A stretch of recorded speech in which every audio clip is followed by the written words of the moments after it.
बीड लोकसभा मतदारसंघामध्ये मतमोजणी सुरू आहे आणि 7व्या आणि 8व्या मतमोजणी नंतर प्रचंड मोठा फेरबदल झालेला आहे. आता पंकजाताई मुंडे या जवळजवळ 9,366 मतांनी आघाडीवर गेलेले आहेत. म्हणजे जवळजवळ 6व्या फेरीपर्यंत आपण बघितलं बजरंग बाप्पा सोनवणे आघाडीवर होते, मात्र 7व्या आणि 8व्या फेरीत अचानक या ठिकाणी उलथापालथ झालेली आहे आणि प्रचंड मोठं पंकजाताईंना आघाडी मिळाली.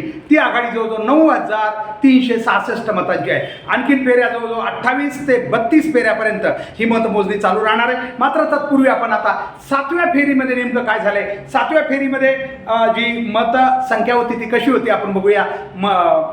विधानसभा मतदार निहाय, कारण या 7व्या फेरी अखेर बजरंग बाप्पा सोनवणेंना 203 मताची आघाडी होती. मात्र 8व्या फेरीत एकदम सगळा बदल होऊन आता पंकजाताई मुंडे ह्या 9,366 मतांनी आघाडीवर गेलेले आहेत. आपण हे सगळं बघणार आहे. तत्पूर्वी आपण बघूया 7व्या फेरी अखेर नेमकं काय घडलंय ते. 7व्या फेरी अखेर बीड विधानसभा मतदारसंघामध्ये पंकजाताई मुंडे यांना 3,379 मतं पडलेत, तर बजरंग बाप्पा सोनवणेंना 2,524 मतं पडली आहेत.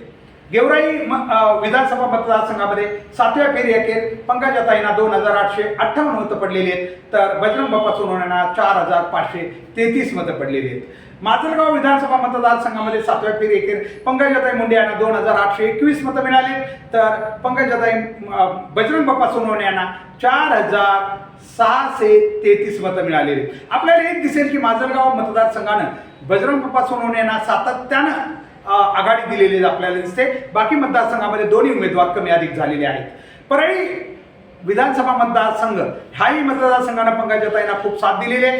जवळजवळ 7व्या फेरी अखेर त्यांना 4,267 मतं मिळाले, तर बजरंग बाप्पा सोनवणेंना 2,582 मतं मिळाले.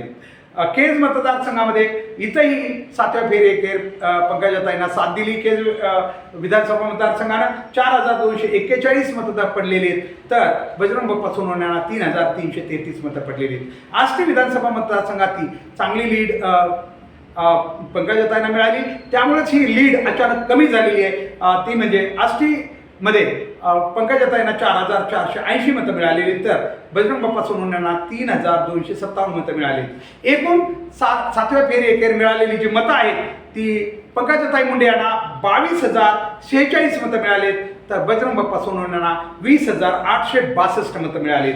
एकूण मत जी 7 फेऱ्यांच्या नंतरची एकूण मतं मिळालेली आहेत, पंकजाताईंना मिळालेली मतं 1,65,006 मतं आहेत, तर बजरंग बाप्पा सोनवणेंना 1,65,209 मतं मिळाली. या फेरीमध्ये बजरंग बाप्पा 203 मतानं आघाडीवर होते. मात्र 8व्या फेरी अखेर जे आमच्याकडे आलेले अपडेट्स आहेत, प्रचंड मोठी आघाडी पंकजाताईंनी घेतलेली आहे. 8व्या फेरी अखेर पंकजाताईंना जवळजवळ सर्वच विधानसभा मतदारसंघात आघाडी भेटल्यामुळं त्यांची आघाडी आता 9,366 मताची झालेली आहे 8व्या फेरी अखेर. लक्षात ठेवा, 8व्या फेरी अखेर एकूण पंकजाताईंची आघाडी 9,366 मतांची आहे. एकूण अद्याप फेऱ्या आहेत 32 फेऱ्या आहेत. 8व्या फेरीपर्यंत आपण आलेलो आहोत. 8 फेरीपर्यंत पंकजाताईंनी मोठी लीड घेतलेली, आता आघाडी घेतलेली आणि त्यांची आघाडी 9,366 मतांची आहे.